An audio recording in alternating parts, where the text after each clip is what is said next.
Yep. It's so funny. All the reviews of the iPad, people were like, you can't hook up USB storage to the iPad. I'm like, I haven't used a USB thumb drive in like 5 years. Like, I don't care. My biggest complaint is the lack of SCSI. That's a teaser quote right there.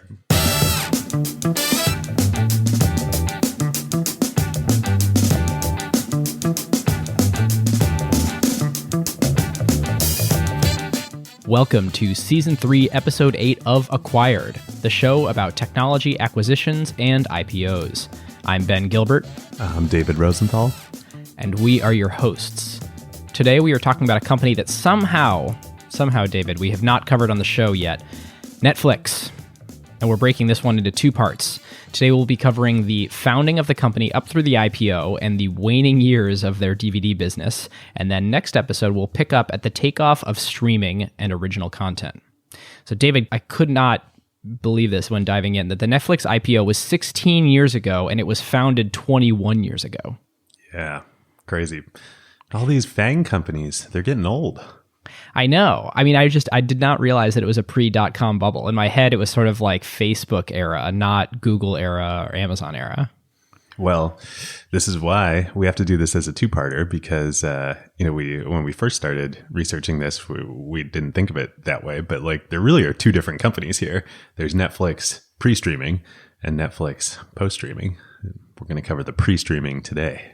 Well, listeners, we announced on the last episode that we had formally launched the Acquired Limited Partner Program, and we've been totally floored by how many of you have joined our LP community and are listening to the bonus show. So if you'd like to join us and get an extra episode in between every normal Acquired show, you can click the link in the show notes to join and support the show for $5 a month, or go to kimberlite.fm/acquired. That's KIMBERLITE.fm/acquired. On last week's bonus show episode, we talked about the elusive concept of product market fit and the practices, structures, and mindsets that successful companies do differently before and after this stage. All right, listeners. Now is a great time to talk about a new partner of ours here on Acquired, Legora, the agentic operating system that is redefining how the world's best legal teams work. Yep, it's sort of obvious that AI is going to completely change the legal industry. I bet most of you listening have dropped a contract into some sort of AI chatbot out there. Legora took that insight and asked the question, what if you really built something with that power from the ground up for the legal industry? So the founders did exactly what great founders do, operate with obsessive customer focus. They embedded inside a massive law firm for months. They sat with the lawyers just watching how the work really gets done. And that's how you get features that customers love, like tabular review, where you drop in a folder of hundreds of contracts and it pulls every key term into a grid a lawyer can actually work with. Legora's bet here is interesting. Since it lets each lawyer handle more complexity, any given person can increase the quality of their work and do higher value work. And this means that the pie can grow even as each individual task takes less time. And they recently launched Legora Agent, offering greater intelligence and performance. The agent lets lawyers set an objective. Then it can handle the planning and the execution and delivery of the final product. Legal teams get to maintain full control and transparency since they're still involved where judgment is required. And Legora works where you already work. You can use it within Microsoft Word while redlining or drafting. The early Legora numbers essentially speak for themselves. When they have a head-to-head pilot with their top competitor, they win 70% of the time. Legora now has over 100,000 lawyers on the platform from 1,200 legal teams in 50 countries. And crazily, they went from 1 million to 100 million in ARR in about 18 months. Truly insane numbers. And that is the real test. Plenty of things demo well, but the question is whether a busy associate actually reaches for it during crunch time, or whether a partner trusts it before going into a conversation with a major client. If your legal team wants to check it out, whether you're a law firm or you're in-house at a company, you can learn more at legora.com/acquired and just tell them that Ben and David sent you. All right, David, you ready to take us in with the acquisition, I suppose the IPO, history, and facts? Well, there will be lots of acquisition offers back and forth as we go here, but there were, which I didn't know until I started reading. Dave and I both read this. There's a great book by Gina Keating called Netflixed. Netflixed. Yeah. This is really fun. When we were discussing what episode to do for this one, we were like, okay, we're getting kind of towards the end of season 3. We want to do like a big, important, splashy episode. Let's do one of the FANG companies, Netflix. I thought, Netflix seems pretty straightforward. Like Reed Hastings, like very solid dude, is for sure. But like very, it doesn't seem controversial. Like this seems pretty straightforward. As always with these companies, once acquired shows up on the scene, there is so much more to the story. There is. All right, stop teasing us and go in. All right. Okay. So as we mentioned up front, this is part 1. We're going to cover Netflix from founding through about 2009 on this episode. Part 2 next time. We're going to go 2010 to the present. But let's start with the founding. So as I was alluding to, most people know or think they know the founding story of Netflix. Nothing too controversial. It's the classic Silicon Valley startup story. We go back to 1997.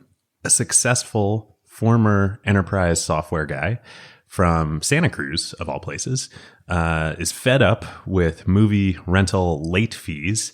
These are the VHS days still.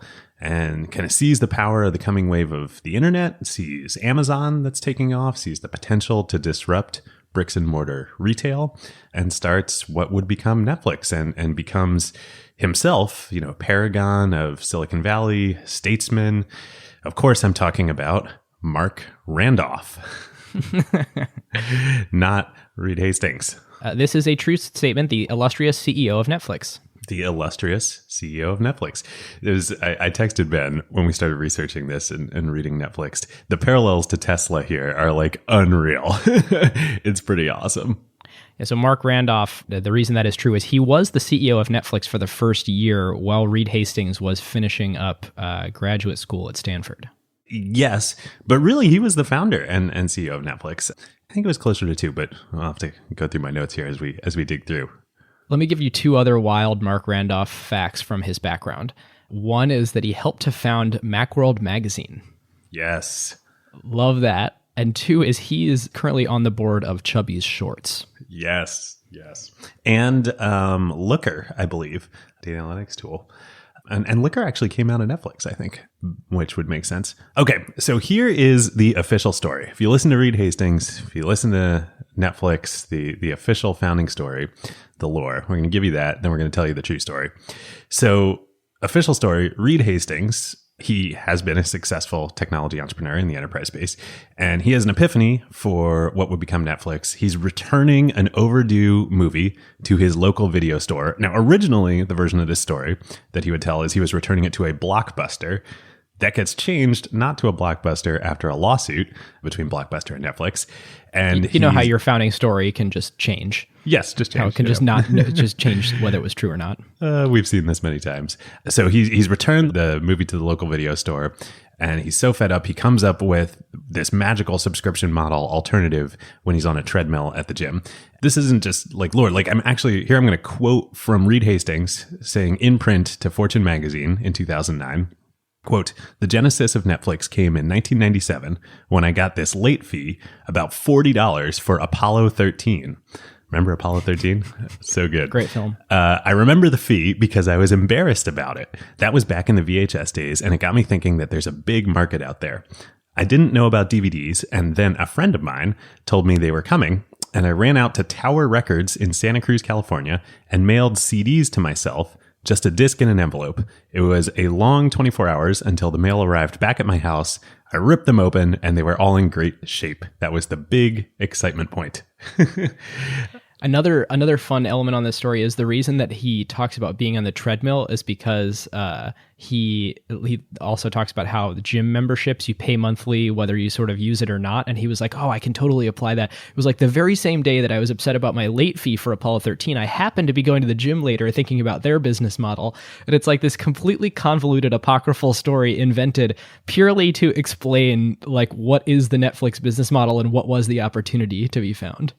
we've talked about this a bunch on the show, but like, I actually don't think there's anything wrong with this, because especially in the early days of a company, you need to communicate your value prop, and stories are how you do that. So, Yeah. and And something like this happened. It just wasn't as clean. Yeah. So, okay. What's the real story?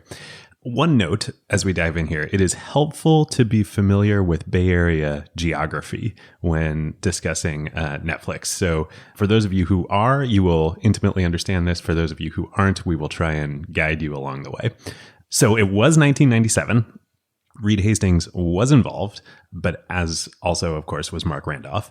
And they knew each other because they worked together at a company called Pure Atria, formerly Pure Software, in Sunnyvale, California. Which merged with Atria. Yeah. So what was this company? It was a publicly traded company. It made bug detection software for developers. Tools company, Ben. We should also say this was Reed Hastings. He founded this company also. He founded Pure Software. And for Reed, this was his second job. He did a job for 3 years and then decided, I'm going to start a company. David, I don't know if are you going to touch on his background before starting Pure? Not really. So go for it. All right. So Reed Hastings is like an unbelievable human being. So he went to school to join the Marines and ended up dropping out instead to completely flip tracks and join the Peace Corps. And after he finished the Peace Corps, went and took his first job. Then his second job was starting Pure. And in between, he did a master's in CS at Stanford. I think he went to Bowdoin undergrad on the East Coast. I think. But yeah, that's how he got out to the Valley. So he's running Pure. It's going well. It was sort of predicated on a simple notion that he had around building a better debugger. He's starting to amass a large team. They're taking all this money. They're getting ready to go public. He tells the board, "Hey, I want to not be CEO of this company. I've never been a manager. It's kind of like, I think for the benefit of myself and all the other shareholders, we really should get a CEO." The board says, no, you should remain CEO. And he ends up basically learning on the fly and then, successfully manages to both IPO this company and then merge it with Atria. Such like the opposite of what was usually, what boards were usually doing in the day and age, which was firing CEOs as soon as they humanly could, or firing founders. Okay. So as Ben alluded to, Pure Atria at this point is publicly traded. It's basically a roll up. They'd acquired Atria. They'd acquired a bunch of companies that are all in the space. They're rolling up and consolidating. Mark Randolph, had been at one of the small companies that Pure Atria had acquired. And after the acquisition, Reed kind of takes a liking to him and he gets promoted. He becomes head of marketing for the whole combined company. So they're working pretty closely together. So it's 1997. One final piece of this roll-up is happening, though, and that's the biggest piece, which is there's a huge merger that's about to happen between Pure and Rational Software, which is the biggest competitor in the space. They've just announced they're going to merge, public-to-public merger. It is actually going to be the largest merger in Silicon Valley history at that point in 1997, valued at just under $1 billion. Yeah, cute, just under $1 billion. And Reed Hastings is finally going to get his wish. He's going to be fired as CEO. Not fired, but he's going to be redundant. He's not going to stay with the company. Neither is Randolph. And it's interesting to note here, Hastings is really bummed about what has happened to the culture. And it's important to think about as we talk about Netflix later. Hastings says that Pure, like a lot of these other companies, went from being a heat-filled, everybody wants to be here place to a dronish, and I'm quoting here, when does the day end sausage factory? And he says, we got more bureaucratic as we grew. And his thinking at that time is, whatever I do in the future, when the next thing I have to start, we have to think of systems so that we don't end up like that. Yeah, and that will come back into play. Reed is about to become hugely wealthy. Like, he's still very young, hugely wealthy, and his plan is to basically ride off into the sunset. He's reapplied to Stanford, this time to do the graduate program in education, which is a fantastic program. By the way, a lot of people do GSB and the education masters jointly. Reed's going to go do this one-year grad program in education with the intention of he's going to become an education-focused philanthropist for the rest of his life. Randolph, though, he's not so, not about to become so wealthy. He has to keep working. So he decides what he wants to do is he wants to start a company. And he really admires Amazon, which is public at this point, been around for a few years. And he thinks, that there's a really good opportunity to do just like Bezos was thinking. He was looking at all the categories he could attack. He chose books. Randolph thinks, well, I can just choose another category and run the same Amazon playbook. And it just so happens that in addition to working together, Reed and Mark both live in Santa Cruz. So this, as I said, Bay Area geography is going to become important. Santa Cruz is a sleepy little university/beach/surfer town over the Santa Cruz Mountains, which separate Silicon Valley. The valley is on the inland side of the mountains from the Pacific Ocean. Santa Cruz is on the ocean side. The mountains are awesome and it's beautiful, but like they're very high and it is very remote. Like if you live in Santa Cruz, you do not live in Silicon Valley.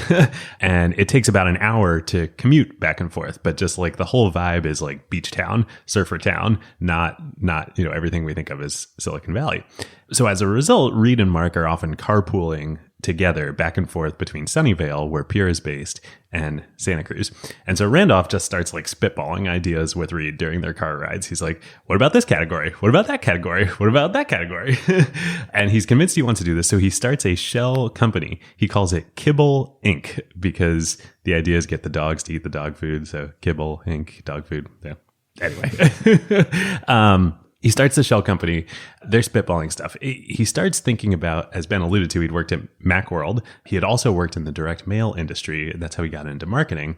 He's presumably, we don't know this for a fact, but because of that, very familiar with the AOL, Prodigy, CompuServe, customer acquisition techniques that I think we've referred to in the past of just mailing out tons and tons of CDs to potential customers. I mean, how many AOL CDs did you have mailed to your house back in the day? Oh my gosh. And the best thing was every time you'd go to like a movie theater or something, there'd just be another box full of them at the desk.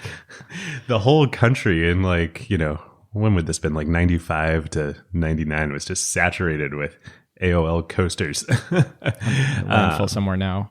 Well, the important thing that I want to say about Randolph here is basically his background, but before Pure Atria, he's a publishing guy.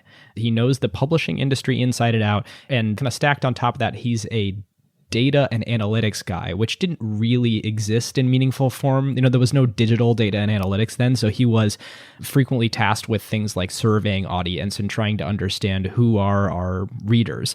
His philosophy, as he's spitballing a lot of these different ideas here, is thinking about how can we automatically, probably through the user interface of some product, build a data and analytics suite? And how can we build sort of intelligence into the UI to automatically do things that make the experience of consuming better? It's funny to see all these different threads that become massive pillars of Netflix today that are in sort of the backgrounds of these founders. Like you said, those become the pillars of Netflix, from Mark Randolph's history and background to Netflix today. So, inspired by this, he hears about this coming new video format called DVD. It's just getting launched. It's in the movie studios and electronics manufacturers are just rolling it out. It's being launched in a few test markets. And of course, DVDs come on optical discs that are the same form factor as a CD. And so Randolph's like, oh, well, maybe we can mail these things. So he does go to a local record store, not Tower Records in Santa Cruz, buys a CD, goes to a gift card, buys a very like large like birthday card and stuffs the CD in it and mails it to Reed Hastings' house. The next day or two, when they're meeting to commute together, Reed's got the mail. Is it going to come? Is it going to come? Is it going to come? He's got the envelope and he's like, it came. It's fine. Dude, this blew my mind when I read this story. Today, when we think about the old Netflix, we're like, oh man, it started in that era of DVDs as if it was so long ago. It started before DVDs, and they had to proxy, like, can we mail DVDs by mailing a CD? Because neither of them had ever touched a DVD before when they had this idea. I mean, talk about like being on the very tip of a wave and then sort of riding it the whole way. Like they were betting that DVD was going to succeed, and that because they evaluated, would this work with tapes, and they were like, nope, shipping costs are too high. Shipping costs are too high, and just logistically, like you got to store them and catalog. Like the CDs are tiny, although not as tiny as bits. So Netflix, it's born. It's off to the races. So what happens? Reed is like, great. I'm going off to Stanford, but I've got all this money. I think I'm going to dabble in angel investing. I'll fund this company. So just like Elon did with Tesla, Reed leads the first round of funding in Kibble Inc., which in a little bit becomes Netflix. Reed invests $2 million. Randolph becomes the CEO. Reed is just an investor and on the board.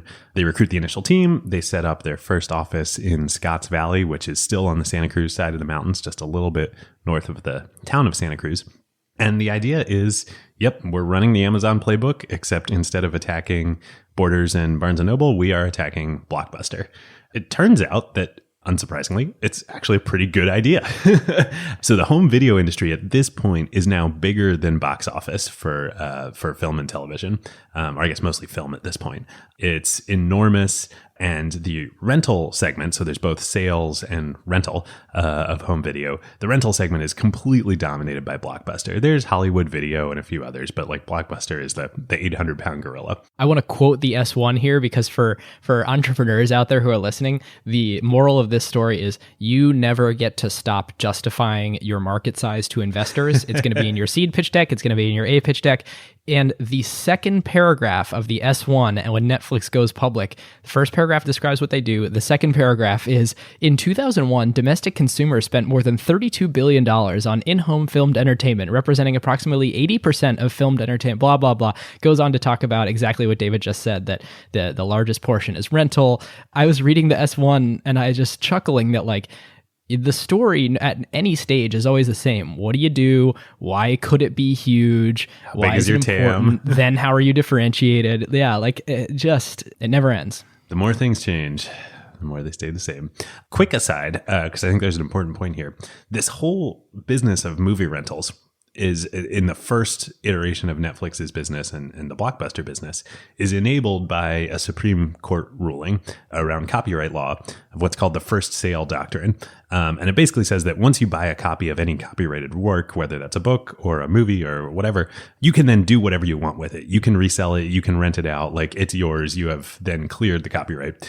That was established well before any of these businesses. But the important point in here is that like regulatory issues and lobbying and getting regulatory issues favorable to your business are very, very important.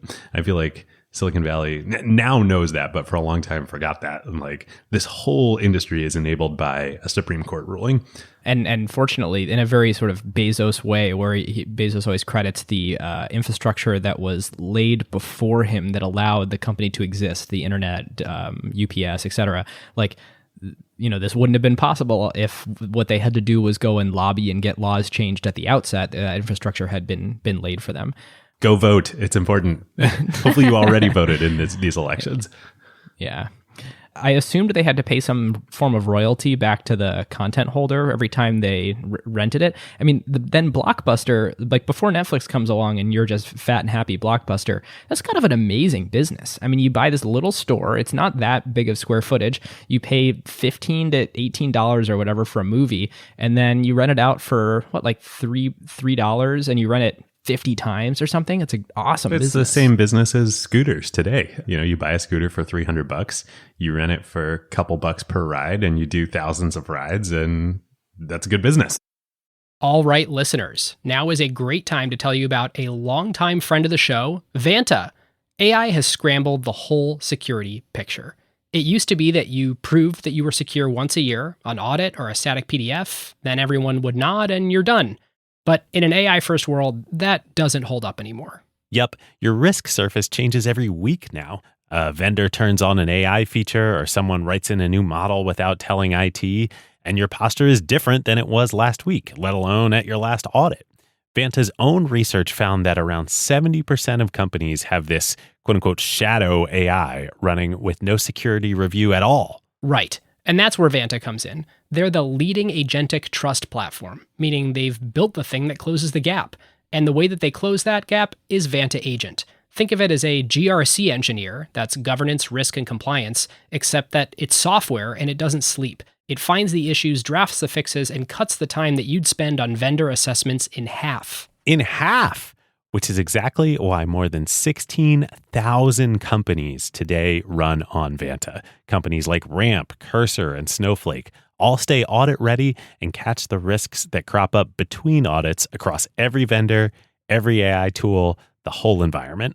And that's the real value. Trust has to be continuous now, which is why Vanta automates your security, your compliance, and the work to earn and prove trust. We're huge fans of Vanta over here, and literally hundreds of acquired listeners have become Vanta customers at their companies over the years. So you can get $1,000 off Vanta at vanta.com/acquired. That's VANTA.com/acquired for $1,000 off. And just tell them that Ben and David sent you. Okay, so they're getting started. Randolph goes to a conference in Las Vegas, the Software Video Conference. He meets a guy named Mitch Lowe, who's going to come back into the story later. Mitch owns a 10-store video rental chain, small rental chain in Marin County, just north of San Francisco. Again, Bay Area geography. This is about as far on the opposite end of the Bay Area as you can get from Santa Cruz. We're talking like 2.5-hour drive with no traffic. Mitch is entrepreneurial. He owns these video rental stores, but he's also working on a software tool, a CRM tool for video rental stores. And Randolph's like, oh man, you are like the industry expert. Like, I need you to come in and like join the team. He eventually persuades him to do so. I assume Mitch then moves from Marin to Santa Cruz because you cannot do that commute every day. But he joins as the video acquisition chief. So he's now going to be in charge of like inventory and stocking and like what DVDs Netflix is going to buy. And so kind of just like Stitch Fix, like that we saw there, like getting that early industry DNA on the team, like really has a big impact. Together, they and they'd hired a couple people from Pure, a couple folks that they'd worked with in the marketing department there. They all settle on Netflix as the name. And Ben texted me the original logo. We're gonna have to tweet this and link to it in the show notes. Let's just say awesome. You don't want enterprise marketing people designing your consumer product branding and logo.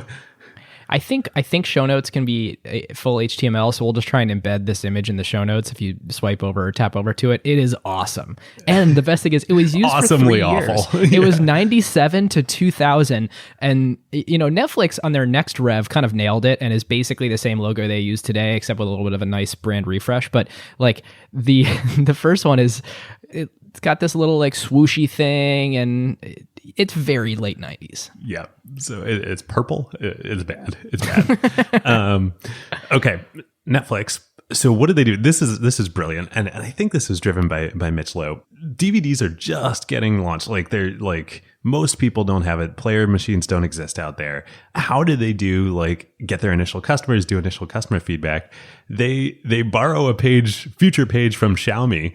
They go online into product discussion forums of enthusiasts for like movie technology and like DVD product forums, and they just start talking about Netflix there, and like people because these things are like $600. Like getting a DVD player was like, ooh, I'm buying. It's like over $1,000 at this point. Jeez. In $1997. So like the people who are buying these things are super techie, super early adopters, like the perfect market to adopt Netflix and give feedback here. Isn't it 640 by 480? Like there's not a lot of pixels. Like, yeah, I think it might even be less. Like, it's for show research here. We didn't even go back and watch DVDs. Like, I don't have a DVD drive anywhere. I don't know if you do. Like, no, I sold my old Xbox and I actually have no means to play any discs. Yeah, me neither. Huh. Well, stay tuned for part 2. So they officially launched the product in April 1998. And remember, they've been building all this momentum and early customer lists from these product forums, and it's just like they nail it. Like the market is still tiny, but like talk about product market fit on day one. The servers crash. There's tons of demand. You could buy DVDs from them, right? Yes, you could both buy and rent. Yeah. I mean, the magic that they came up with was the business model of rather than paying per DVD, you just pay a certain amount, and then you can either keep 2 or keep 3, depending on what plan you opt into. But I didn't realize when they started, you could also just order DVDs from them and pay for them and keep them. Yeah, totally. Well, that part of the business is going to come up again in one sec. The other perfect part of the timing here is like the consumer electronics manufacturers were so powerful this time. We're talking Sony, Toshiba, Panasonic, like all these Japanese and some US, I forget which ones are US companies. Anyway, like these guys are dominant. They're so, and they know that DVD machines, like that's their next drug that they're going to sell US consumers. So they're pushing it hard. Best Buy's pushing it hard. Circuit City's pushing it hard. Netflix goes and they do deals with these consumer electronics manufacturers to get Netflix promo coupons inserted into the boxes with DVD players. Like, talk about an awesome distribution hack. Like, it doesn't get any better than that. And this was a big part of their customer acquisition for many, many years. And it works like amazingly. The only downside is they're giving away a free month of Netflix as the promotion. That ends up coming back to bite them in terms of that cost them a lot of money, which we'll see in a sec. Blockbuster, while all this is going on, they're initially like, oh, DVDs, that's like, nobody's going to use that. Like, we're just going to stick with VHS. It feels short-sighted to me in a different way than we normally rip on big companies that get disrupted. Like, if you were to tell Blockbuster at that time, streaming video on the internet will be the thing that ends you, like, it's not that surprising for me that they would scoff at that. And like, it just didn't feel like, it just felt like that was too far away. And would people actually do that? But like, just switching the size of the box and like switching to a thing that plays videos better, and like, come on, all electronics come down over time. How could they not believe that this was going to be a big change for their business? Well, okay, so let's be really fair to Blockbuster here. So I went into research here thinking Blockbuster, oh my God, these guys are idiots. Like, this is like, classic case of corporate hubris getting disrupted. Not the case at all. Blockbuster management, until the very end, as we'll see, is actually super competent and like really good. And the reason here that they didn't go into the market as fast as Netflix is there was a format war. So DVD and DivX were battling it out against one another. And it wasn't clear in the beginning who was going to win. Whoa, I forgot about DivX. Yeah, DivX. That's like way lesser known than even like Betamax or HD DVD or any of these alternatives. It was the Betamax of the optical disc era. So Blockbuster was kind of waiting on the sidelines to see what would happen before they made the big bet and threw their weight behind it. Netflix bet the company on DVD over DivX. I don't know why. Maybe they just were like, oh, DVD, we'll go with that. But fortunately, it worked. So that's... And DivX ended up becoming like a digital, like a, not stream, but like, it was like a file Yeah, it was like format. a file encoder format. And I used to have like a DivX player on my Mac that I could like play DivX files if I was downloading them from the back of a truck somewhere. And oh, the early 2000s. So Blockbuster isn't in the DVD game yet. Netflix is the only game in town. They've got promos in all the boxes with the players that are shipping. The first 4 months after launch, they do 20,000 rentals. They're already at $1 million revenue run rate. Like, that's super impressive. Even today, like, startup, you launch, you're at $1 million revenue run rate 4 months in, like, super impressive. And super capital efficient, considering they were buying all these DVDs. Like, I can't remember, what did they had only raised the money from Reed to date, right? Yeah, only the $2 million. Well, capital efficient, yes. But with all this growth, like, they are just burning huge, like they're really in a rock and a hard place because they have to buy the DVDs. That's capital efficient. But the operations, this is why giving away those free rentals, the free month of rentals, which is going to end up being a couple, like, they have to package these things in mailers. They have to ship them. They have to do all the labor to do that. They have to do the customer support. It gets really expensive to operate this. And the more you grow, the more expensive it gets. They realize that the Netflix actually had this perverse aspect of their business model in the DVD streaming era, that their very best customers who use them the most cost them the most money. So they realized pretty early on. You mean before the streaming era? Before the DVD era. Because if you're constantly rotating discs in and out, you're costing Netflix a lot of money in operations to do that. So they figure out that they need to funnel customers to really obscure niches of like back catalog titles because those don't turn over as much. Like, I might really love some like random thing. It's unlikely somebody else does. So I'm going to rent that, keep it for a long time. And then I don't have other demand for that unit. So that's how they start working on the recommendation algorithm and the personalization. As a result, it's not big new releases that drive Netflix in the early days. It's the back catalog. So Bollywood movies become huge. And this is funny. Softcore pornography becomes huge, as with all video formats. aphorism that pornography drives innovation. Also true here. It's going to come back in a sec. So they raise a Series A. There is a $6 million Series A from IVP in August 1998 to finance all of this. Reed is still finishing up at Stanford. He's just the investor, the angel investor. He's just on the board. He's not super involved. Once he finishes his master's, he gets into, education philanthropy as he wanted to. He also starts this thing called TechNet, which is a lobbying group for the technology industry. It's still the largest tech industry lobbying group. I didn't realize Reed Hastings started it. Like, pretty cool. So he starts that. He's running that. January 1999, a couple things happen. One, there's some, Reed is very liberal in his politics, and other people in tech, at least at that point in time, and still weren't. And they were like, you're running this lobbying group. You're very liberal. Like, I'm conservative. Like, this should be more bipartisan. So Reed ends up leaving TechNet. He wants to get back into the entrepreneurial game. He's like, oh, Netflix, my angel investment is kind of working. I'm going to go spend some more time there. He basically just shows up and announces like, okay, now I'm going to be co-CEO with Randolph here. And Randolph is apparently not super happy about this, but the company's growing. So, and Reed is great. So everybody kind of gets along.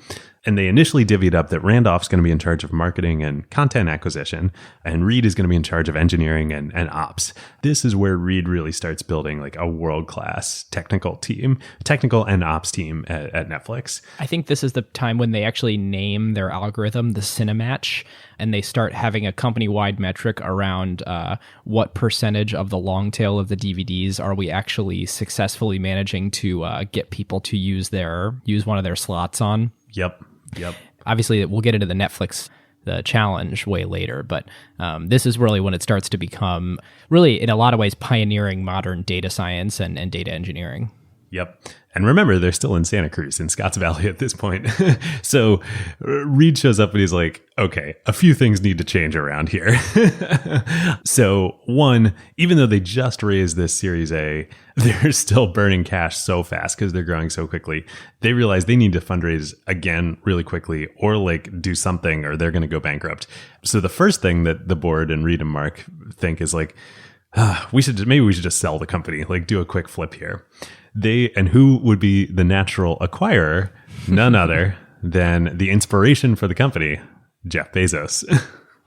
So the two of them fly up to Seattle. They meet with Bezos. This is 1998 still, I believe.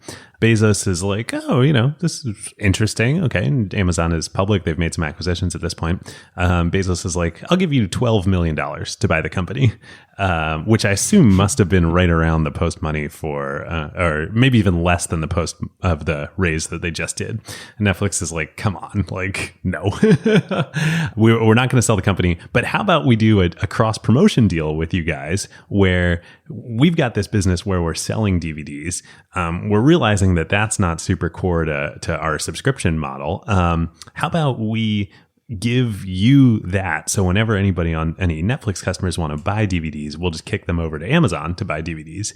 And in exchange, I think this happened to me once. Oh, really? I'm now recalling it was in that era of Amazon doing these weird partnerships, when Toys R Us Borders and Target was and all that. Yeah. Oh man, it's crazy imagining Amazon today doing some gigantic co-branded corner of their store like that. Serious? Well, especially given what we'll see in part 2 with Amazon and video. So in return, Amazon is going to advertise Netflix on the homepage. Remember, this is the era of portals, which is now the most valuable real estate in technology. Crazy. So that happens. On the back of that, they start fundraising.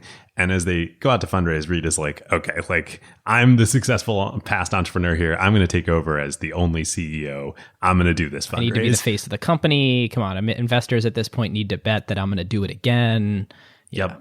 He's like, and we got to move out of Santa Cruz. We're going to move to Silicon Valley. So they compromise. They move to Silicon Valley, technically, but they move to Los Gatos, which is as far south as you can possibly get in Silicon Valley. So probably another 30 plus minutes south of Palo Alto and Mountain View, I would say.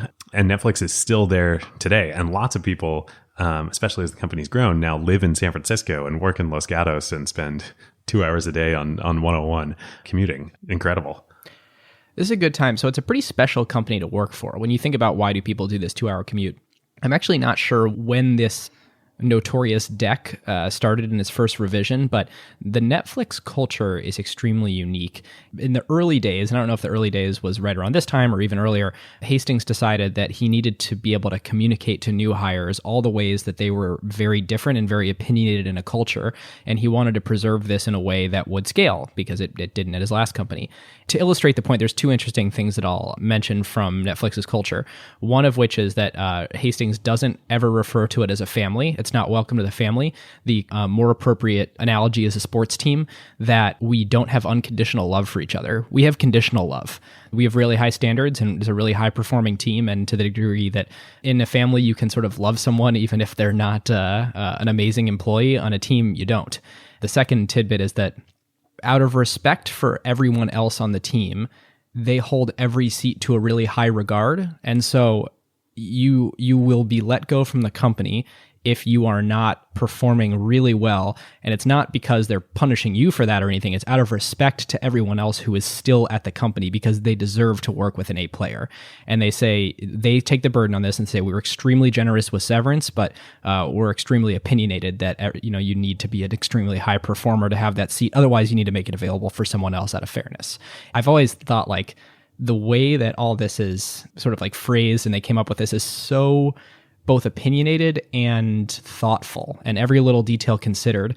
Now, Hastings has released the deck on SlideShare, and I think it might be like the number one viewed deck on SlideShare. It was many years ago it was released on SlideShare, and it's still Yeah, and so like it was this internal thing that they evolved over and over and over, and then finally decided we should make this available for public consumption, because it's a great recruiting tool. I mean, for the right set of people, like that's why they did it. It's moth to a flame. Yeah. So one of the things that makes them different.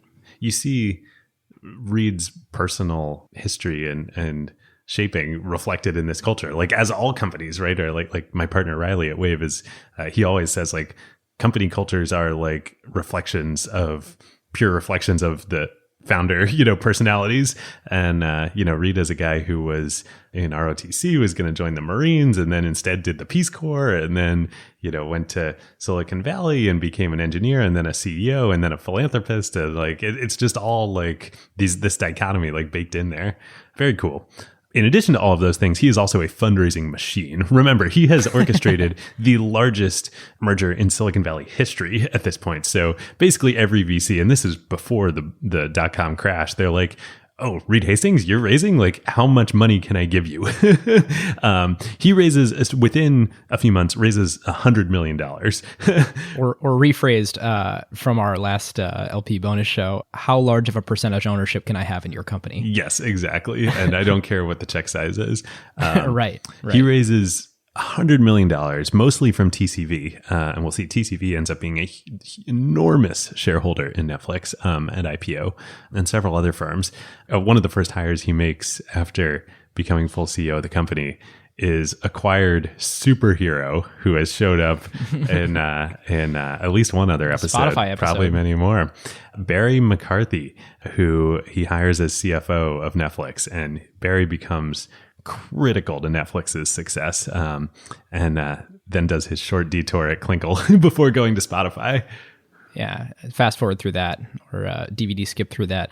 So Barry's fame from folks who have listened to the Spotify episode is that he's the guy who sort of conceived of and then executed the plan for the direct listing, where Spotify did not actually issue new shares at IPO. They had a direct listing. Huge hire. As well as several other folks. They hired Tom Dillon from Seagate to run ops for the company. Remember, ops is super important here. And then together, this new leadership team, like they all kind of figure out, like sort of similar to Amazon and Prime, that delivery speed for rentals, movie rentals, DVD rentals, when you order them, is huge. And that the faster they can get from you clicking a rental online on Netflix to getting the DVD in your mailbox, that drives customer loyalty, that drives retention, but most importantly, that drives word of mouth and organic distribution. Like when you click it's rent, kind of a magical experience, and you get, remember, this is 1998, 99, you get that DVD in your mailbox the next day, you're going to tell all your friends.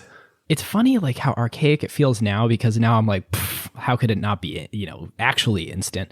But I am remembering, trying to think what year it was. Probably 2000. It was the summer of 2008 because I was doing my internship in North Carolina for Cisco, and my roommates and I did a Netflix plan for our apartment because none of us were 21 yet, and so we were like, what do we do every day after work? And so we just got a really fat Netflix plan.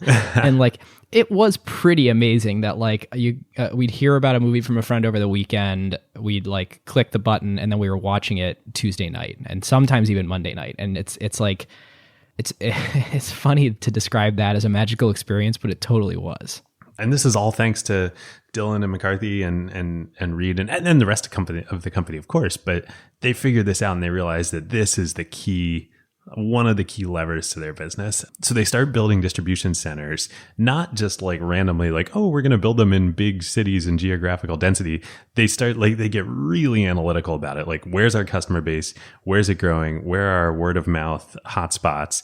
Let's build distribution centers close to them and get these DVDs to them as fast as possible and grow demand kind of organically this way.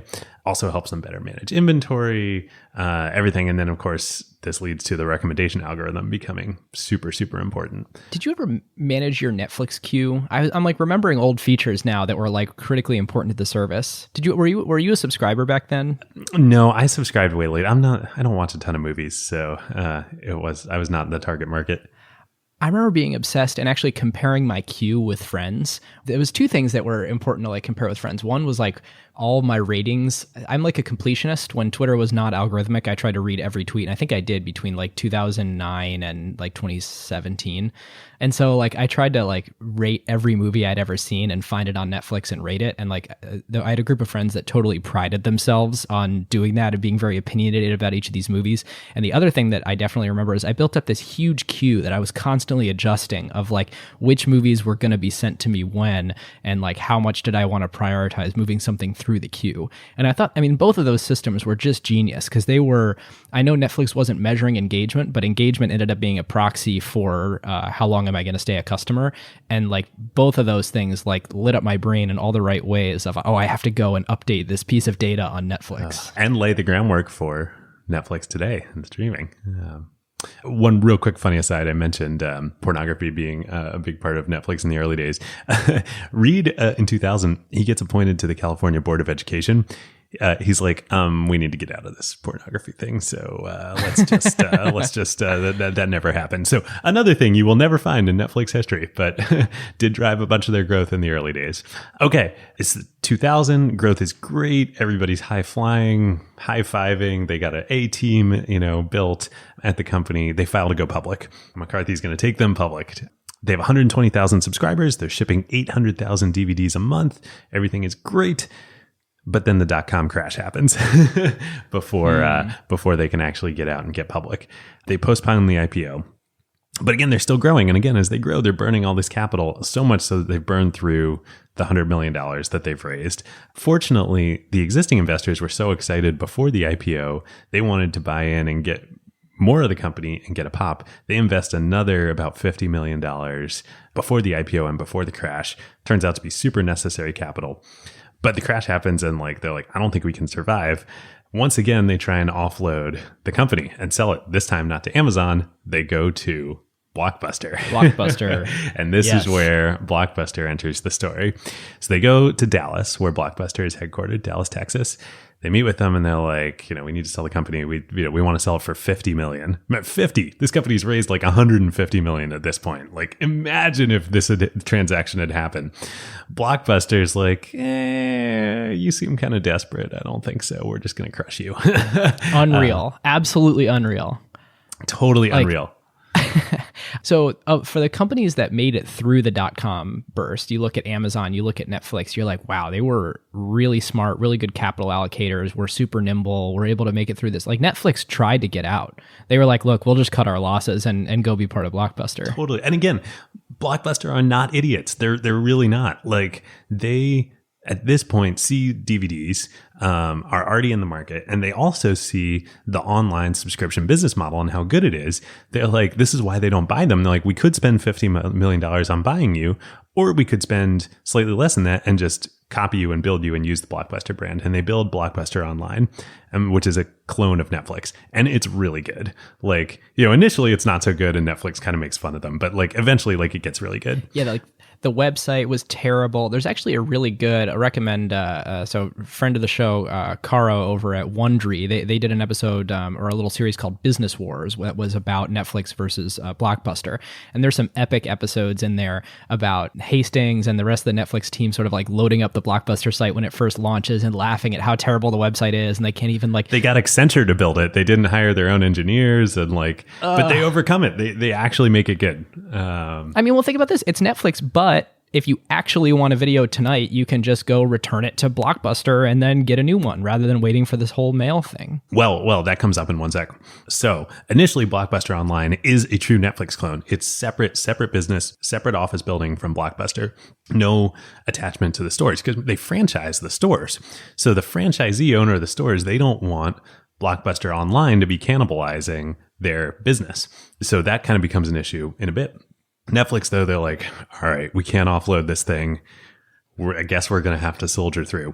So they do, we're going to say these things, but like, I want everybody to like really think about this. They do a 40% layoff, a 40% riff of the company. 4 out of 10 people they lay off. Remember, just a couple months ago, they were going to go public and everyone was high-fiving. Having lived through my first 2 years in the working world of the 2008 recession, like I know what this feels like. Like bad times are bad. Like we have been in good times for the last, 10 years. Imagine that, like 40% of your coworkers just gone in one day. And Netflix does this, but this is what they have to do.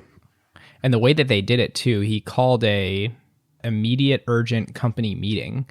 They made this decision. He calls it an immediate company meeting and says, 40% of you are going to be laid off today. And then people go back to their offices to wait and see if their manager comes to talk to them or not.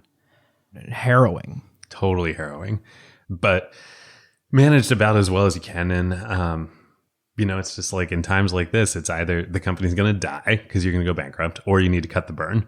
This is wartime, And this was also, is interesting reading that Netflix book, the way that Barry McCarthy sort of was looking at this is we need to do this to prepare for the IPO, not only from a cash burn perspective, like we've got, I think they ended up IPOing with $15 million in the bank. So they definitely needed that mezzanine round that they thought was just going to be to let those investors buy a little extra equity. But it was really about what story were they going to go tell the street when they were able to IPO in 2002. Yeah, and I think they weren't quite profitable when they IPO'd, but they were on track to be profitable the next year. And they needed to show that even if they were a very lean organization and they needed to be in this .com burst era, that they could still execute their business. Yep. And also when it comes to this, I mean, like such kudos to, again, a terrible moment, but like so many other companies would have been like, let's cut 10%. Then let's cut another 10% and like 1,000 cut your way into it. McCarthy and Hastings are like, no, we're cutting to the bone. We're doing it right now. This is one example. There's another example we'll get to in this episode. And then there's a third example that we're going to save for the second part of this Netflix set. But Reed Hastings and Netflix management are awesome at executing these, like, we made a decision, we're going to go hard at it. I know it seems insane, but we have very sound logic for why it needs to happen, and it's happening. I'll foreshadow that the next two are related to either spin-offs or spin-outs from Netflix. Indeed. Well, okay. The next year, May 2002, they finally do the IPO. This is still nuclear winter for the tech world, but they need the cash. They've gotten to profitability. They're like, we're just going to do it. We're going to go public. They raise $82.5 million in their IPO at a market cap of just over $300 million. So they sell over a quarter of the company in the IPO. Ooh, I mean, like, can you imagine that these days? It's like 7 to 10%. Like, yeah.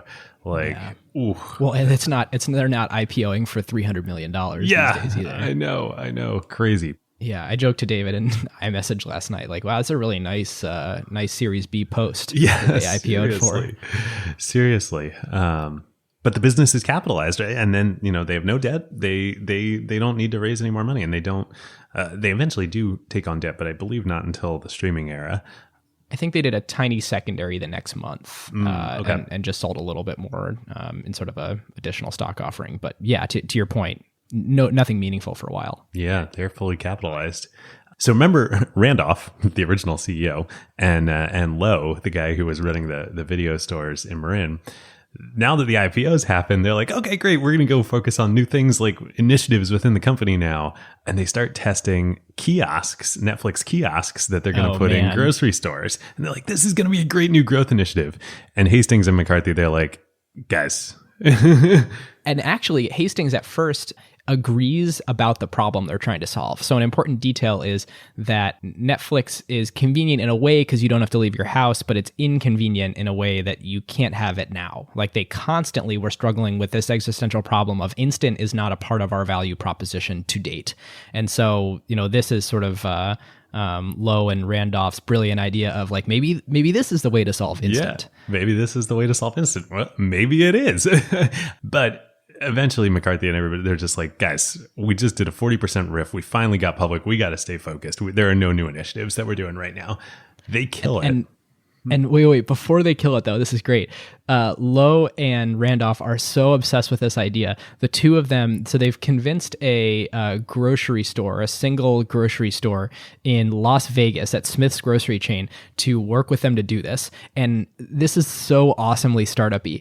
They decide it's not worth our investment in figuring out how to actually build a vending machine that's going to vend DVDs. So we are going to task a Netflix employee to just stand there behind a little like kiosk. It's a store within a store after the checkout of this Smith's grocery store, and just like people can come and they will just do it manually, and the employee will hand you the DVD, which is just awesome. And to oversee do things that don't scale. I know. Lowe and Randolph actually got an apartment and moved there for a month to kind of like be a part of standing up this operation. I mean, they were stoked. That's awesome. It is awesome, as we will see. But you can also understand why McCarthy and Hastings are like, guys, not now. The second thing that happened before they killed it is that Lowe went and talked to the CEO of McDonald's and was basically like brokering a deal. It was like, then he came back to, and this guy freaking loved it. McDonald's was like, we want to roll this out at all of our, a little extra revenue for the people that are hanging out in our stores we're in. And so Lowe brings this back to Hastings, and Hastings is like, are you freaking kidding me? Like, our first brand impression with the majority of America that doesn't use us yet is not going to be in McDonald's when they're waiting in line like that. No, absolutely not. And so part of killing it was like, look, we don't have the head count for this. We can't split our focus like this. And now you're coming to me with McDonald's.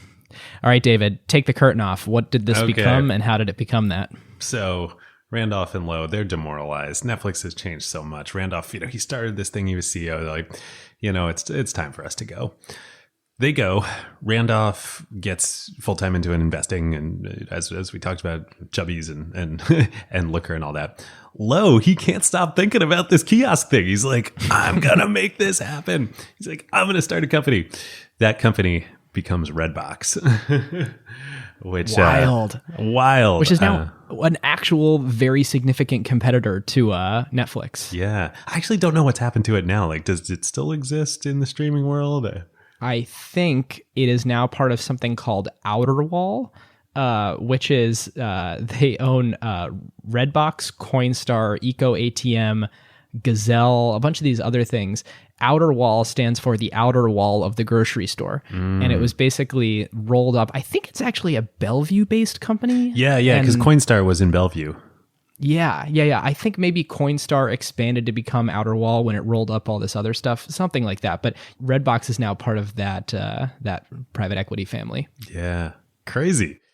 All right, listeners. Now is a great time to thank our longtime friend of the show, ServiceNow. If you are running a large enterprise, AI agents are likely spread across every team, and deploying them is no longer the hard part. Yeah. The hard part is knowing what permissions they have, what employees are using them for, or what decisions AI is making. AI security for an enterprise at scale is not a small concern. Like, the risks are real. Exactly. And the challenge with AI is governing it, securing it, measuring it, and making sure that it actually delivers value. That is why ServiceNow built the AI Control Tower. Yep. AI Control Tower gives enterprises a single place to see, manage, govern, and optimize AI across the entire business. And it works with any AI, not just theirs. Every device on your network, every permission across every system, every AI agent visible and secure in one place. And ServiceNow can do this because they've spent more than 20 years building the operational backbone of the enterprise, the workflows, governance, approvals, security controls, and institutional knowledge that power how work actually gets done across IT, HR, customer service, finance, and security. ServiceNow already runs more than 100 billion workflows annually and trillions of transactions for more than 85% of the Fortune 500. So when companies need a place to govern AI at enterprise scale, they're building on a platform at the center of how their business already operates. And in a future that isn't going to be one AI, it's going to be thousands of AI agents working across every function of the company. But the question is, who's managing them all? So if you're trying to turn AI ambition into real business outcomes and make it work safely, securely, at scale, go check out servicenow.com/acquired and tell them that Ben and David sent you. Okay, so back to Netflix. We're now in March 2003. Things are going great. The company hits 1 million subscribers. They announced this on their earnings call. Everyone's high-fiving once again. As we'll see, this doesn't last long. McCarthy, he's like, this is great. I landed the plane. I really want to go be the CEO of my own company. I'm going to leave by the end of the year and do that. But, I want to give everybody plenty of notice, want to give the street notice. So he announces that. Almost immediately afterwards, Blockbuster fully launches. They've been testing. They fully launch Blockbuster Online. The week that they launch Blockbuster Online to the general public, Netflix market cap drops 60% in 1 week, like a rock. And as we said, it actually becomes a pretty good product. Plus, they have all the marketing power of Blockbuster. And so what happens is very quickly, all of the market of going to subscription-based online movie rentals, DVD rentals, Netflix was the only player until now. Every new customer in America who came to do this had to do Netflix. Blockbuster gets 50% of new signups, so of new people coming into the market, which is where the vast majority of the market is still coming in. Blockbuster takes 50% share immediately. Yeah, and if you think about the timing on this, so when Netflix IPO'd, they had 500,000 subscribers. It's interestingly not that big of a number on the number of movies. It was 11,500 movies, as they say in their S1. So it's now 2003. Netflix is barely profitable. They just turned their first quarter profit. Blockbuster launches this. This is exactly at the crest of the DVD wave, where when Netflix is reporting earnings, sort of the quarters before Blockbuster, they're celebrating on the earnings call, there is now $200 DVD players. America is buying DVD players. Our bet was right. This is just fueling our business. This is amazing timing. And so for Blockbuster to just nail it and launch it at exactly this time is just kneecapped them. Yeah, this million subscribers that they have, up from 500,000 at IPO, is there's 200 million households in the US or something like that. Anything that happened before is irrelevant, and what matters now is new signups in the future. Yep, exactly. Not only does that happen, they've got a second problem, which they're even more worried about. They get word that Amazon, their one-time potential acquirer, is going to come into the market and is working on building a Netflix competitor. Remember, not streaming. We're still in the DVD rental market. They announced this. They're like, we got to be honest about this with the street. They announced this on their Q3 analyst call that they think Amazon is coming. They're going to get ready for it. And McCarthy says, I'm not leaving. I'm staying. I'm going to stick it out and fight here. He actually says, and I quote, on the investor analyst call, you don't leave your friends in the middle of a knife fight, which is just awesome. What a hero. And he literally, swashbuckling, rides back in anticipation, not of Blockbuster, not in reaction to Blockbuster, but in anticipation of Amazon coming in, because they think Amazon's going to follow the Amazon playbook and just undercut everybody on price. Netflix cuts their subscription price by almost 20%. For the first time, it's sub $20 for the big plan. Yep. Unfortunately, this turns into a full-on disaster. Amazon actually never ends up entering the market. They do in Europe, but not in the US. Blockbuster sees this and they're like, oh, Netflix is starting a price war. So now Blockbuster and Netflix get locked into a price war, and Blockbuster further undercuts Netflix. and things go like haywire. Because remember, the cash burn cycle is super important here. And Blockbuster has a much healthier balance sheet at this point too. So Blockbuster is like, wait, Netflix just cut prices? Why? Like, we can outspend them. Okay, I guess we'll cut prices. Yep. Well, they can and they can't, as we'll see. So McCarthy and Hasty, they're like, okay, we need to model out exactly, because Netflix has Blockbuster has a bunch of debt from their old stores, and they used to be part of Viacom, and then they'd spun out. There was a whole complicated transaction. So yes, they have resources, but they also have debt covenants. So they model out in detail what they think the Blockbuster online business is, how long they think they can survive at this lower price, and with all the promotions they're doing until they trigger their debt covenants. And so they're like, okay, we think we have about 6 months. David, can you go into what debt covenants are a little bit? If you have debt, there are agreements on the debt called covenants that basically say you have to maintain certain financial health, metrics of financial health. If you trigger those debt covenants, then the lenders, the people who own your debt, can put you into default and push you into bankruptcy. So it's like, you don't want to do that. Now, you can go back and renegotiate with them. Anyway, lots of detail. And all this happens with Blockbuster. And just to drive the point home and put a super fine point on the cash cycle here. Yes, there's been 1 million subscribers acquired. They hope to acquire, another 100 million in the future. They're dramatically accelerating marketing spend to be able to bring people on at a faster rate every quarter than they had been before. However, since the first month is free, they make no money on people for at least a month after they acquire them, and they're spending more money than ever before to get nothing for that first month. So it's like, to your point, that timing is tricky. Plus, there's advertising dollars that you're spending to get those new customers. So what does Blockbuster do? They run a Super Bowl ad. And Netflix is like, oh my God. But they keep cool heads. They're like, the market is still growing. We're still getting subscribers. If anything, Blockbuster is just educating the market. They don't cut prices further. They don't get further drawn into the price war. And it basically works.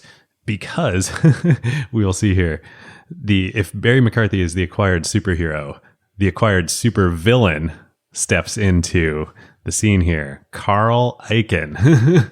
Of Marvel fame, of where else has he showed up in our episode so far? I don't think we've talked about. Remember, Apple? He was with Apple with this guy. Oh my God. Hedge fund billionaire, activist shareholder. He gets super involved with Blockbuster. He buys about either 17 or 19% stake on the public markets in Blockbuster, starts agitating, files a proxy battle to basically at the Blockbuster annual shareholder meeting to elect a separate slate of board directors that are all of his cronies. He wins. Crazy.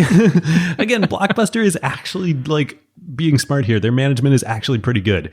Carl Icahn just replaces the whole board with Icahn cronies. He starts bringing his son to board meetings, who's just some 26-year-old dude, and he's like, you should give product feedback. It's insane. God. It's insane.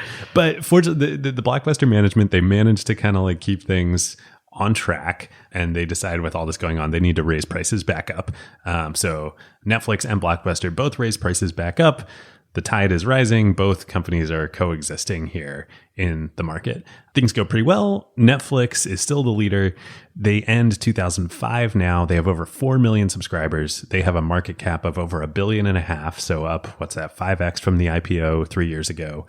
They launched the Netflix Prize in 2006 that you alluded to, which is, we probably don't have time to cover it in a full detail here. Maybe in part 2, but super awesome. Get a ton of PR. Can any brilliant computer scientists out there beat our algorithm by, 10%?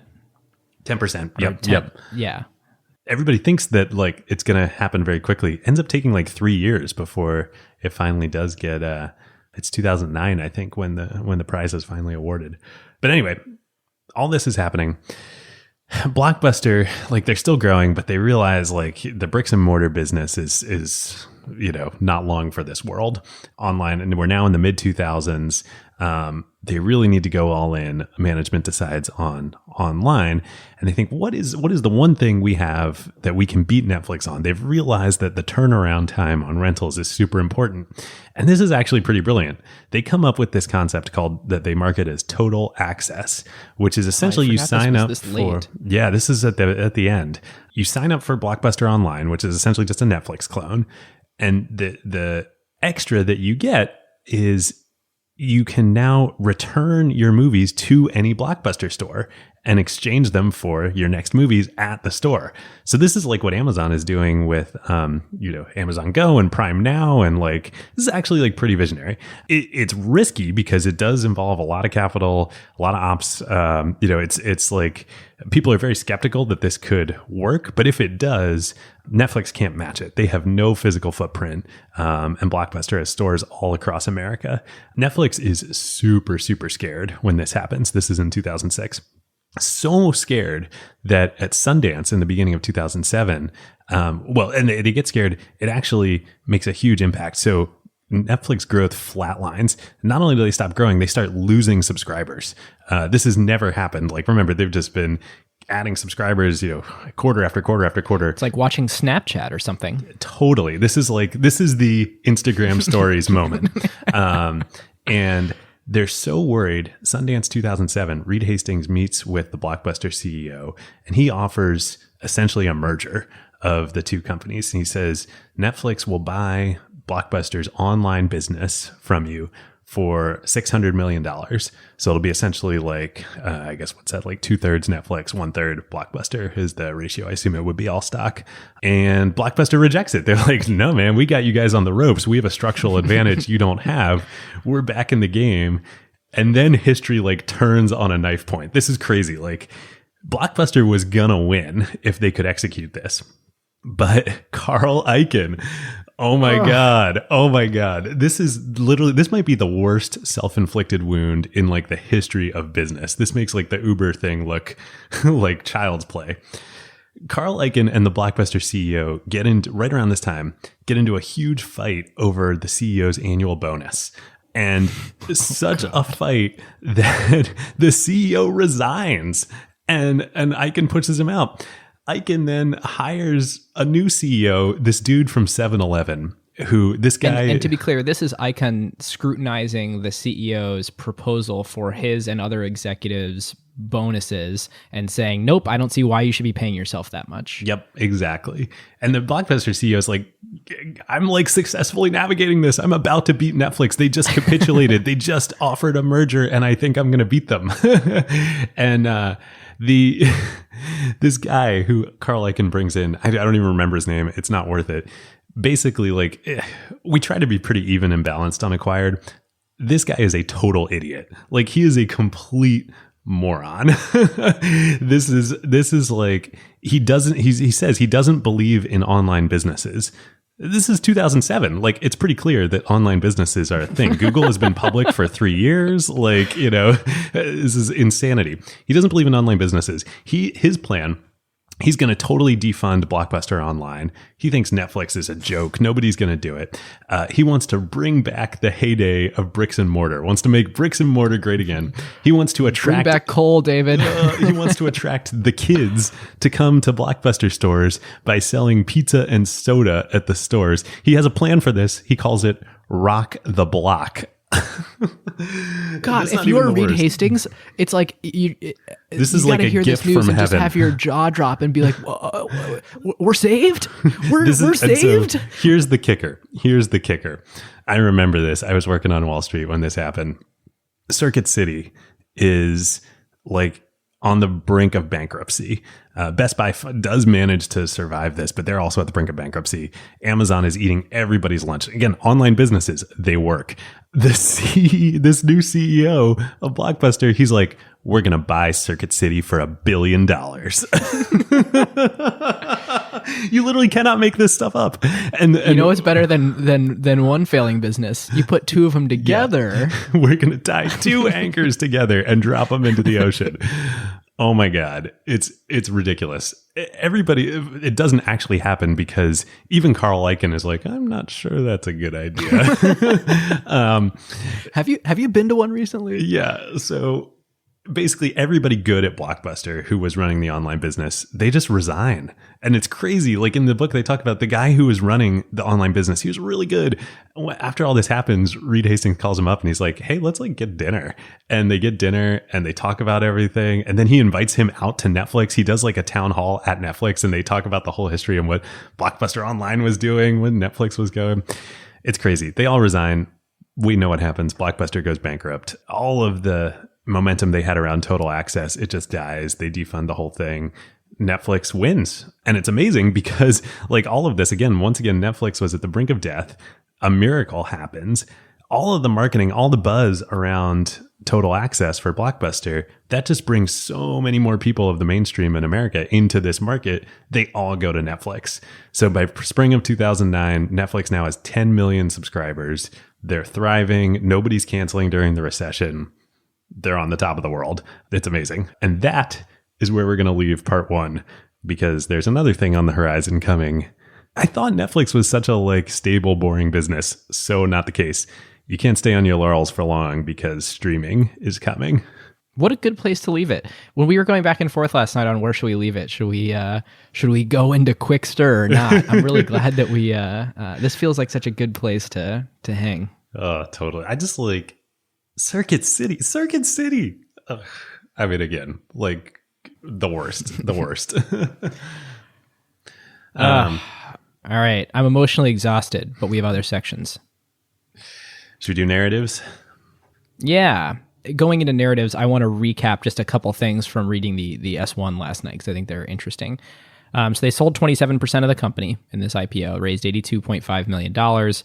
No net income yet, only net losses, but about to have their first quarter of net income. The cap table is fascinating. So Reed Hastings owns 20% of the company, which will get diluted down to about 15% after the IPO. TCV, Technology Crossover Ventures, in two different vehicles, I'm pretty sure I'm reading this right, has 46% of the company. Yeah, crazy. Pretty rare to see that at IPO. A single firm with that much ownership. Totally different era. You look at what they did there. They were able to raise, I think in that, with including that second little offering, close to $100 million. They made no real promises in their S1 about sort of what they were going to do with that in any substantial way. They sort of just talked about they were going to spend on marketing. They were going to spend on improving the technology. They were going to increase the selection that they had. I mean, it wasn't like when we talk about what did they do with this capital, they run a flywheel business. So they just had to pour more money into the flywheel and have more money to be able to accelerate it. In looking back, we tend to do this narrative section where we do bulls and bears. Unlike other times like Facebook or like the Snap IPO, it's not like there were people writing these articles of doom and gloom. I mean, it was pretty, hey, this thing seems to be going pretty well. It's pretty disruptive. It's not clear if it's going to work yet, but they're IPOing and it's not a huge IPO. Well, to jump into the bear case here, all that's true. And like, yeah, I mean, if you really looked at it, like this was a really good business. I mean, there was potential headwinds in the future of Blockbuster. It was one of the only tech companies, because people had just watched all these .coms go bust. It was one of the only tech companies that was posting, nice financials and was about to be profitable. I mean, it was like this huge, wow, it's a real business. You should buy it. Yep. But I think the bear case is people are just still so, God, human psychology, hangover from the IPO crash. They're all like, oh, this CEO was the largest merger in, Silicon Valley history in the bubble era. And now you guys are losing money and I don't believe in online businesses, And also, to be fair, a fair bear case was, I don't know, don't count out Blockbuster. And as we've seen, Blockbuster very well could have won here. Hard to know. But yeah, the bull case, like you said, this is a good business. Subscription businesses, that could be a thing. If they work, if you can get them to work, they can be very challenging to scale. But this is why cable companies are so good, and cable companies will come back up in part 2 of the episode. If you can get consumers locked into paying you a certain amount every month, you can build a very stable, very predictable, very good cash flow business around that. Yep. All right. What would have happened otherwise? Let's do it.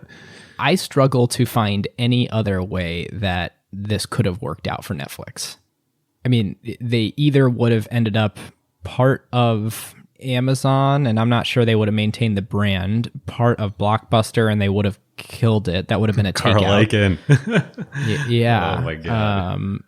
If they hadn't opportunistically raised some cash right before they thought they were going to IPO, then they probably wouldn't have weathered the storm. If they didn't IPO when they did, then they probably wouldn't be able to properly fight Blockbuster. If they didn't do the 40% layoff, yeah, just a lot of things went their way here. Companies, it's skill and luck. Yeah, totally. I think maybe there is a world where they could have delayed the IPO longer. They were at profitability. That would have been the wrong decision, I think, because Blockbuster was coming into the market. And access to capital in the private markets didn't exist like it exists today. Yep, totally. Yep, they had to do this. Yeah. Tech themes? Let's do it. The first one that I'm thinking of is we've beat this to death on this episode, so it's not going to be surprising to anyone, but tabula rasa, if you come up to me and said, what wave did Netflix take advantage of to really launch them as a company? I'd be like, streaming. But the fact that DVDs were a wave is still a little bit mind-blowing to me, that it's just very... I think how fast as humans we forget the very recent past and what was a big deal and what wasn't is striking. Totally. And yeah, just timing, not only a big wave, but Netflix timed it so perfectly. And this is why we ended up breaking this episode into two. These are two different businesses, the DVD part of Netflix and, foreshadowing Quickster. They really are two different businesses. Did you know you can still go to DVD? Oh, actually, they bought the domain. Netflix has DVD.com. No and way. You can go and access their DVD offering there. Huh. Interesting. Yeah. Wow. I wonder, there still are people who, I think they still have a few million DVD subscribers to this day. I think, and interestingly enough, from DVD.com, this is how muddled this stuff gets, you can rent Blu-rays. What about Divx? Doubtful. Doubtful. Okay, I have a couple. The biggest one, though, we glossed over a lot of stuff as we had to in this story. This is part of why we're doing our LP program and bonus shows, is to get deeper into who are the people that actually build these things, and what are the decisions along the way that operationally help make all this happen. But one thing that, again, we didn't get to cover as much in this episode, that I think is an interesting theme both across Amazon and Netflix, is that the people in finance and marketing, and we did talk about McCarthy at Netflix, at these first generation internet companies were so good. Barry McCarthy, Joy Covey at Amazon, Leslie Kilgore, who ran analytical marketing at Netflix. We didn't get to talk about her, but there are so many people that are just really, really, really good. They tended to come from the CPG world, from Procter and Gamble. And I think that's where Leslie Kilgore came from. I could be wrong on that, but there are a bunch of these folks at Amazon, a bunch of these folks at Netflix. And they're just so good. And I feel like that's a piece of DNA that's now missing in the Valley, is this combination of finance and marketing, and there's growth, quote unquote, which is sort of the successor to this, but cowboy marketing. Yeah, it's become so cowboy, and it's become also just so dependent on Google and Facebook. Although the good growth people would find ways and tell you that their way isn't dependent on Google and Facebook. Right. And There are still good people, but this is the Barry McCarthy modeling out Netflix's online business to a T. He knew what month they were going to have to raise prices. The Netflix program with consumer manufacturers of consumer electronics manufacturers to put the coupons in the boxes, and modeling out exactly what that was going to cost, exactly what their growth rate was going to be. The going population, subscriber center by subscriber center, with the 1-day delivery being driven by where word of mouth is occurring, all that stuff. That's the company building stuff that built Netflix into a great business. And Amazon did the same thing. So that's what I wanted to call out here. I have two trends that I want to call out that were stated in the S1, because one of the things you commonly see in these S1s is it's an area called trends, but it's basically, why should you believe that the wind is at our backs? And one is one that I hadn't really thought about that much, which was the very first one they call out is the shift to viewing in home instead of in theaters. And I had forgotten about this because this was like in the era, I think it was a little bit before the era where piracy really accelerated people not going to movie theaters, but there was already a trend where people were like, gosh, why, I can go rent it at Blockbuster. Why would I, I'll wait to see it on video and it'll be cheap on video. And this was killing movie theaters, but this trend was starting to accelerate. And that was one thing that they cited, that was like, look, no matter how people are renting movies, like they're watching them at home. And that's really helpful for us, which I thought was interesting. And the other that they cited was in slightly different words, but the paradox of choice, that it was really hard. So there's one of two things will happen. You go to Blockbuster and you're mad that there's not enough selection or the movie that you want is out. Okay, if you go anywhere where there's infinite selection, then it's too hard to choose what movie that you want to watch. But they had Cinematch, and the Cinematch algorithm was really good at telling you what movie you probably want to watch next. And so they actually cited that as a sort of trend and advantage to Netflix in their S1 to shareholders, which was interesting. And I've got a few more, but we're going to save those for part 2. All right. Should we grade this? We're going to grade the IPO here. Yeah. So I was thinking about this and I'm like, okay, let's say they didn't, because we've already covered like they needed the IPO to have the cash to be able to win the war that they won, and they were close to losing the war against Blockbuster. So even that aside, okay, why IPO? What's the point of that? You've got the cash position they're sitting in is $15 million in the bank. They're not going to be profitable this quarter, but maybe the next, and it's going to be super thin. So like you need cash from somewhere. Why does this business need cash? And what is the flywheel? I think the flywheel is more spend gets you more customers, which gives you more leverage with content providers, which isn't really a huge factor in their business yet, but there's got to be some element of, buying, they're already buying DVDs in mass. So they sort of need to be able to do that to serve more customers. And you can buy deeper in the tail when you have more customers. They eventually do deals with movie studios as they get bigger to buy DVDs at a discount. Yep. So that gets you more and better content, which then makes you able to inherently, that improves the product offering, which then lets you go get more customers. And so, I mean, really, it's a flywheel business that they're raising cash to pour onto it. So competitive stuff aside, they should have just gone out and raised as much as they possibly could have to be able to fuel that flywheel faster. They sold 27% of the business. Like, good move. I mean, it's not like they could have raised any more, and it doesn't feel like the stock price could have been any higher given the macroeconomic climate they were in. So the way I look at this, they raised the most money they could, which was the good idea. Even if they didn't need it for competitive reasons, which they did, it was a good idea timing-wise and amount-wise. So, it's not an A+ for me because those are reserved for exceptional circumstances, but this is a solid A.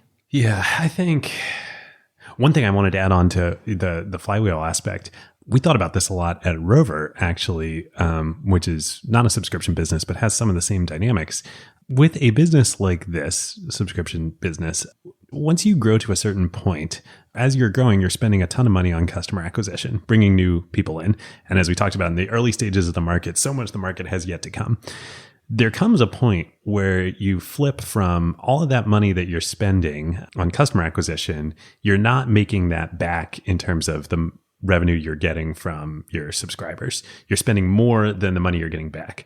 But at a certain point in the market, in the adoption phase, that flips where you're still spending as fast as you can, but your subscriber base is so big, they're generating so much cash that you now, like, your economics tip over into the positive.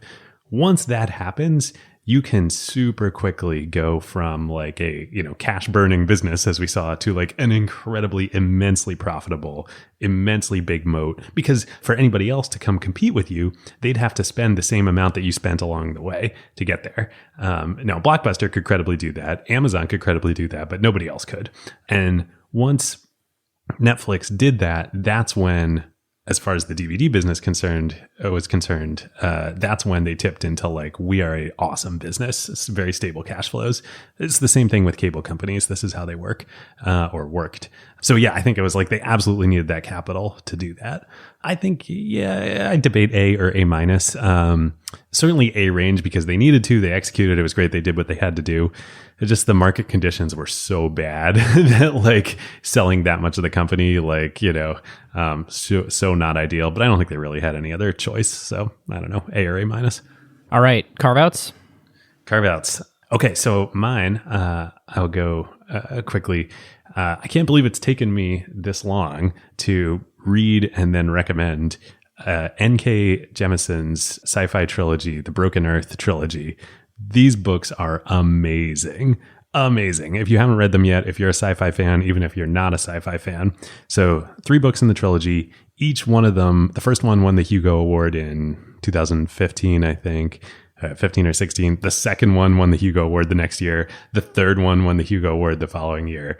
So good. And just like a perfect societal commentary for, the era we're into, where like it's a persecuted people have an immense power that can save the world, but they're persecuted, and like, so you have to give. Anyway, it's really, really good. Must read.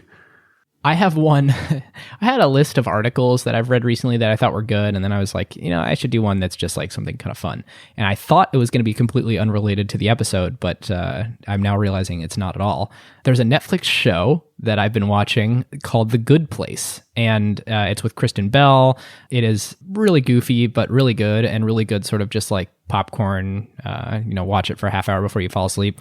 It's basically like a heaven and hell thing where Kristen Bell lands in the good place, and she's looking around and she's like, oh, cool, I'm in the good place.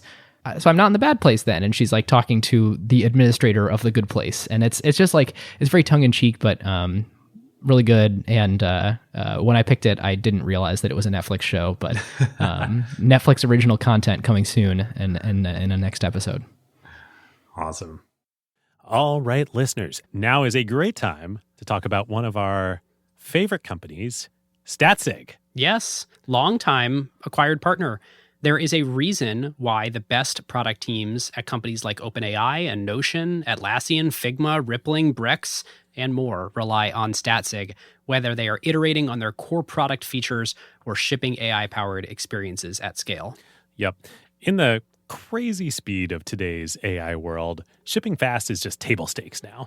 It's basically trivial to build and deploy your app constantly. The real advantage is how quickly you learn what changes actually created value for customers, and how fast you can use that signal to guide what you ship next. Whether it's a feature tweak, a pricing change, a performance improvement, or an AI update like a model change or prompt adjustment, they're not relying on instinct. They're measuring what actually moved engagement, retention, and ultimately revenue. And as more teams build with AI, that learning loop becomes even more important. Building with LLMs introduces non-determinism into your product experience. The same input doesn't always produce the same output, and behavior can shift in subtle ways in real-world use. So doing offline evals will give you part of the picture, but you can really only understand the impact once your product is live with real users, and then you can measure how their behavior actually changes. It's very different than the way that you would ship features in a pre-AI world where you knew exactly what the software was going to do in production. Yeah, exactly. So this is where Statsig comes in. It brings experimentation, feature flags, and product analytics into one unified system so teams can ship safely, test rigorously, and directly link what they changed to how users actually behaved. The result is a tighter feedback loop and learning that compounds over time, so you don't just ship more, you ship better. So if you want to make learning your competitive advantage, whether you're building new AI experiences or just evolving your existing core product, go to statsig.com/acquired to get started. If you like listening to Acquired and you just want more, or you want to help us support the show and make it even better, and somehow we just keep doing more deeper research, and I've been super, super excited about the guests we've had on. So if you want to help us do more of that, you can become a limited partner. So go to kimberlite.fm, that's KIMBERLITE.fm/acquired, or click the link in the show notes to join. Thanks, everyone, and we will see you next time. We'll see you next time with part 2.